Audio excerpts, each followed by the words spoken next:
राठी और आप देख रहे हैं मन्नू राठी यूट्यूब चैनल। दिल्ली में गेस्ट टीचर बनने का मौका। गेस्ट टीचर यानी कि अस्थायी अध्यापक, यानी कि आपके जब परमानेंट भर्ती होती है DSSB की तरफ से, तो जैसे ही परमानेंट टीचर ज्वाइन करता है, या तो वो या फिर ट्रांसफ़र पे कोई परमानेंट टीचर आ गया, तब वो हट जाते हैं और उसके बाद क्या होता है, दोबारा डिस्ट्रिक्ट में जाकर फिर उनको कोई और स्कूल जहाँ पे वैकेंट सीट्स होती हैं वो अलॉट कर दिया जाता है। पूरे सेशन के लिए लगभग इनको रखा जाता है। वो कंडीशन मैंने आपको बता दी, अगर वो दोनों परमानेंट रिक्रूटी थ्रू DSSB या फिर ट्रांसफ़र आ जाता है तो ही ये हटते हैं, वरना साल भर ये पढ़ाते रहते हैं। तो दिल्ली में गेस्ट टीचर बनने का मौका फिर से आया है। तो कौन सी पदों के लिए आया है, अब उसको जान लेते हैं और कितना है वेतन। देखिए बच्चों, अगर हम बात करें तो भाई आपका स्पेशल एजुकेशन टीचर यानी विशिष्ट शिक्षा वाले जो टीचर होते हैं, विशेष दिव्यांगजनों को जो पढ़ाते हैं, जिनकी देख रेख और जिनका उनसे संबंधित बाकी जो नॉर्मल टीचर्स हैं उनको गाइडलाइंस वगैरह देते हैं, उनके लिए पैनल ड्रॉ करने की बात है। पिछले वर्ष क्या हुआ था, दिल्ली सरकार ने इसी तरीके का स्पेशल एजुकेशन टीचर्स का प्राथमिक के लिए पैनल बनवाया था। पैनल क्या होता है कि फ्री में ऑनलाइन आवेदन कराए जाते हैं। उसके बाद मेरिटोरियस, जो मेरिट में सही होते हैं, जिनके डॉक्यूमेंट सही पाए जाते हैं, उनको स्कूल अलॉट करके दे दिया जाता है। तो जो पिछले साल भरवाया गया था उनको अभी 2 महीने ही हुए हैं लगभग, तब उनको स्कूल अलॉट कर दिया गया था प्राथमिक का। ठीक है, मेरे कज़न भाई की वाइफ लगी इसलिए मुझे और भी ज़्यादा अपडेट है। ठीक है, और आपको अब इसकी बात करा देती हूँ कि ये प्राथमिक का नहीं है, स्पेशल एजुकेशन टीचर कौन से पदों के लिए है भाई। एक TGT स्पेशल एजुकेशन टीचर, इसके 116 पद है। PGT स्पेशल एजुकेशन टीचर 19 पद। रिसोर्स सेंटर कोऑर्डिनेटर इसके 12 पद हैं। अब ये डेली वेजेस बेसिस पे यानी कि दैनिक भत्ता अगर हम कहें उसके आधार पर इनका चयन होता है। आपको अगर मैं बताऊं कि 2023-24 के लिए ये पैनल अभी बना रहे हैं ताकि आपके अभी नियुक्त हो जाएं और 2024 में गर्मियों की छुट्टियों से पहले तक इनका जो कॉन्ट्रैक्ट है वो चलता है। सैलरी बता देती हूँ दिन की जो अगर सैलरी है रिसोर्स सेंटर कोऑर्डिनेटर की, वो है आपकी 1445 रुपये। PGT स्पेशल एजुकेशन टीचर की 1445, TGT स्पेशल एजुकेशन टीचर की 1403।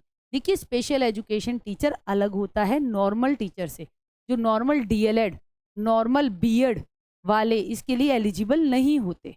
ठीक है, इसके लिए स्पेशल एजुकेशन में अभी हम हम देखते हैं एलिजिबिलिटी। मैं आपको बताती हूँ कौन कौन एलिजिबल है। ठीक है, और इसके बाद ये भी लिखा है कि भाई एक बार जो स्कूल अलॉट कर दिया उसको हम चेंज नहीं करेंगे। सबसे पहले भाई आपको मैं रिसोर्स सेंटर कोऑर्डिनेटर के बारे में बता देती हूँ। इसमें है कि भी मास्टर्स डिग्री कर रखी हो रिकॉग्नाइज यूनिवर्सिटी से। दूसरा पॉइंट, साथ में BEd स्पेशल एजुकेशन में कर रखी हो या फिर BEd जनरल एजुकेशन नॉर्मल वाली BEd कर रखी हो, मगर साथ में 1 साल का डिप्लोमा स्पेशल एजुकेशन में हो या फिर 2 साल का डिप्लोमा स्पेशल एजुकेशन में हो। यानी BEd है, ठीक है, तो या तो 1 साल का डिप्लोमा हो स्पेशल एजुकेशन में या 2 साल वाला स्पेशल एजुकेशन में। यानी स्पेशल एजुकेशन में कुछ ना कुछ आपकी स्पेशलाइजेशन मांगी गई है।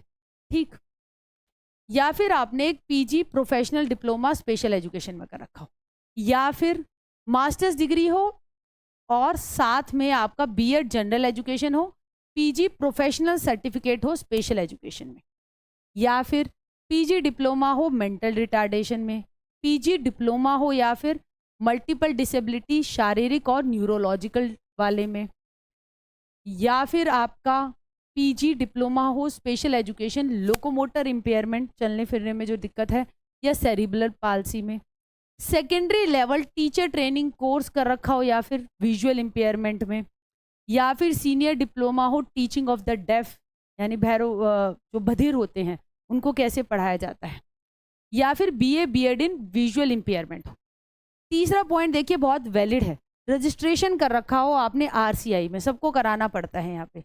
RCI मान्यता देता है, कोर्स स्ट्रक्चर वगैरह जो विशिष्ट शिक्षा होती है उनको करता है, और जो एजुकेटर्स इस कोर्स को करते हैं उनको अपने आप को यहाँ पे एनरोल कराना होता है, तो वो एनरोलमेंट भी मांग रहे हैं। साथ में रिसोर्स कोऑर्डिनेटर के लिए 1 साल का एक्सपीरियंस सर्टिफिकेट भी मांगा गया है।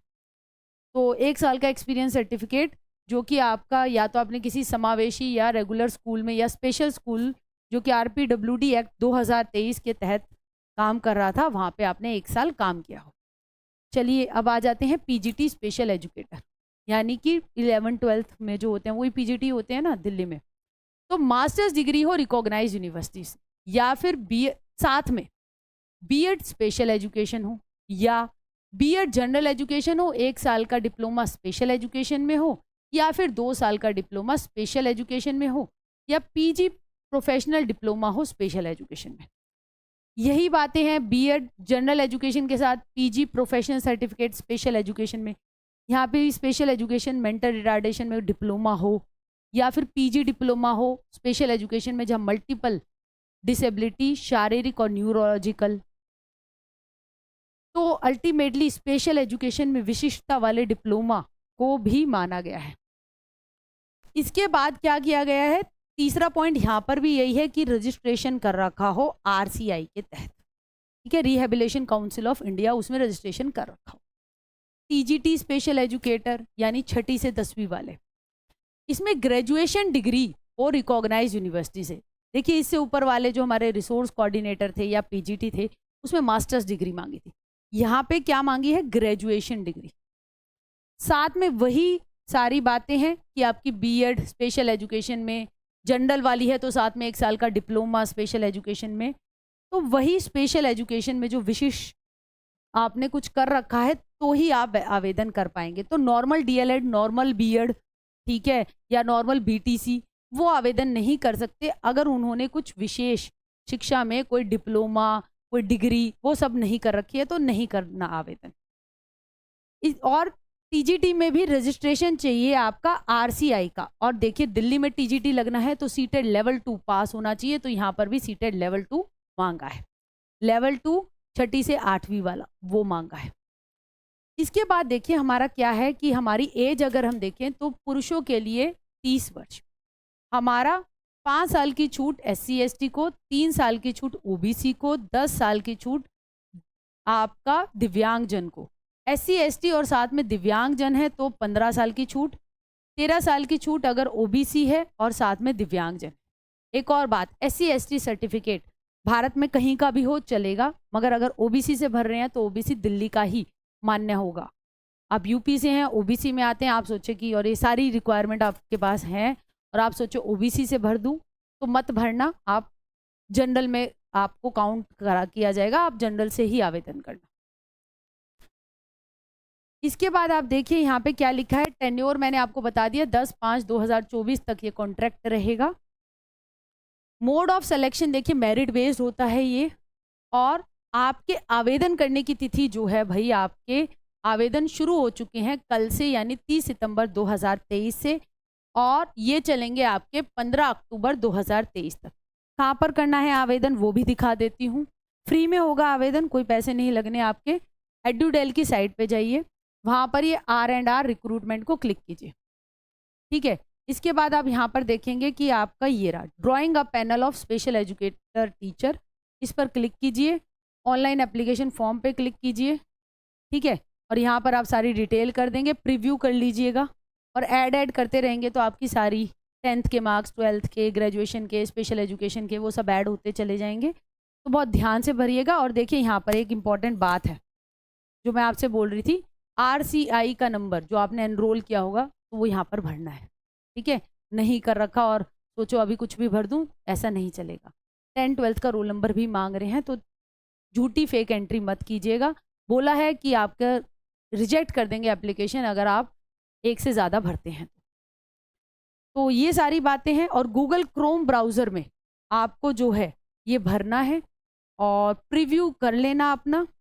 तो जो भी स्पेशल एजुकेटर में लगना जाता है TGT PGT पद पे या रिसोर्स कोऑर्डिनेटर के तौर पे दिल्ली सरकार में गेस्ट टीचर, तो वो इस फॉर्म को भर दीजिए।